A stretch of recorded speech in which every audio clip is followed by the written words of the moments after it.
जिस शख्स ने कुरान को सीने में बसाया, फिरदौस मुअल्ला में मका अपना बनाया, फिरदौस मुअल्ला में मका अपना बनाया। जिस शख्स ने औलाद हुए हाफिज कुरान, 10 अहले जहन्नम की सिफारिश वो करेगा।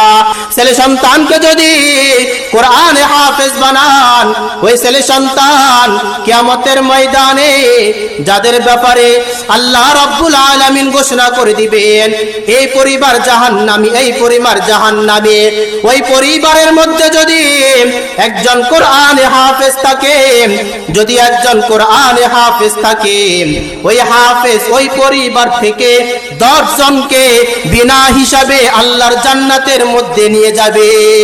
जिस शख्स ने कुरान को सीने में बसाया, जिस शख्स ने कुरान को सीने में बसाया, फिरदौस मुअल्ला में मका अपना बनाया, फिरदौस मुअल्ला में मका अपना बनाया।